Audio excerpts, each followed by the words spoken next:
All right, let's get right into it. The global economic map we all thought we knew, it's being completely redrawn as we speak.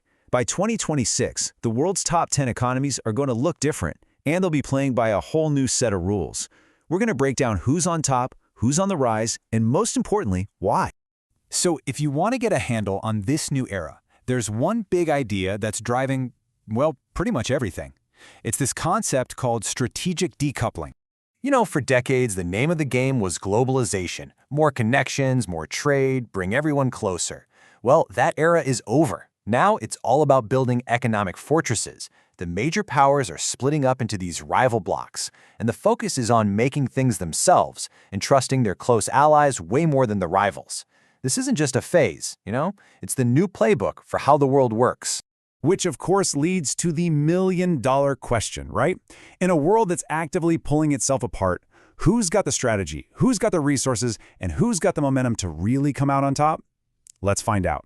And you just can't talk about winners and losers without starting at the very, very top.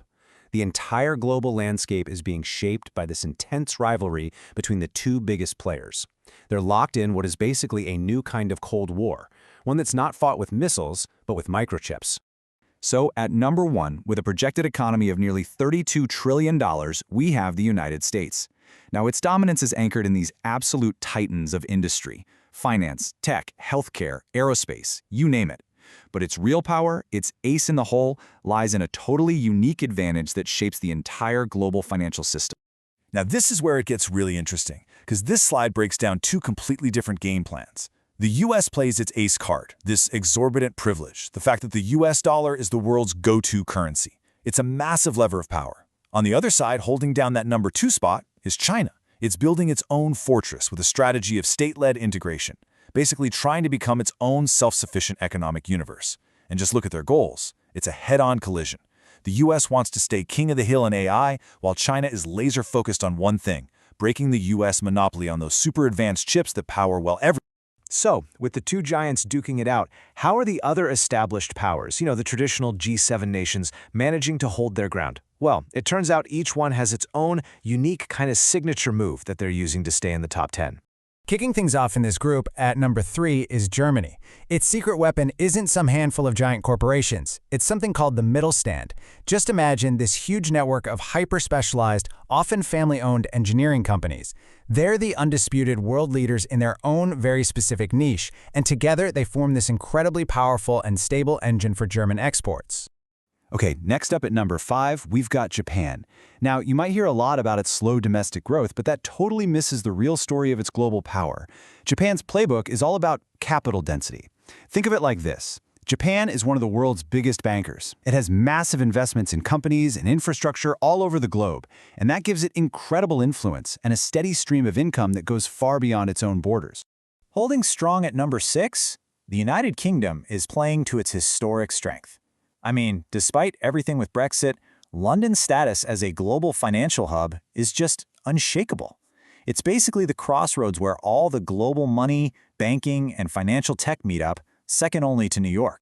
France, coming in at number 7, has an advantage that's become a really big deal lately: energy sovereignty. Because of its deep investment in nuclear power, its industries aren't getting tossed around by the crazy swings in oil and gas prices that have rocked its neighbors. In an unstable world, that is a huge competitive edge. This next one is all about the power of a brand. At number 8, Italy is leveraging the massive global prestige of Made in Italy.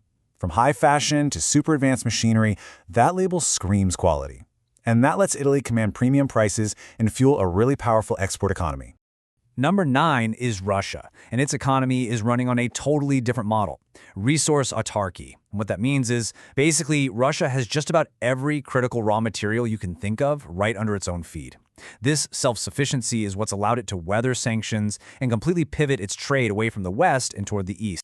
And rounding out our top 10 is Canada. Now, while a lot of other developed nations are dealing with shrinking workforces because of aging populations, Canada has a really smart countermove: a targeted immigration policy that brings in high-skilled workers, making sure its economic engine has the people it needs to keep growing. But look, the biggest story here, the most significant change in this entire top 10 ranking, isn't about the old guard just hanging on. No, it's about the arrival of a brand new giant on the world stage. And here it is. In 2026, for the very first time, India is projected to overtake Japan and become the world's fourth largest economy. This is not just some small shuffle in the rankings. This is a seismic shift in global economic power. So the big question is, how on earth did this happen?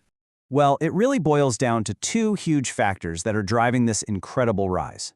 First, something called the demographic dividend. India has the largest, youngest, English-speaking workforce on the entire planet. That's a massive advantage. And second, as global companies try to move their supply chains and not put all their eggs in the China basket, a strategy people are calling China plus one, India has become the #1 destination for all that new manufacturing investment. So let's pull back for a second and look at this new power map. Because when you look not just at how big these economies are, but how fast they're moving, a really clear picture of the future starts to take shape. Honestly, this chart says it all. India's economy is projected to grow at a blistering 6.2%. That is way faster than China, and it's more than triple the projected growth rate of the United States. What you are looking at is the trajectory of the world's economic center of gravity shifting decisively eastward. And all of this leaves us with the ultimate question as we look forward. In this new era where the world is decoupling, what's going to be the deciding factor? Will it be the technological supremacy that the US and China are fighting for? Will it be the demographic destiny that's fueling India's rise? Or will it be the resource independence that shields countries like Russia? The race to lead the next decade is officially on.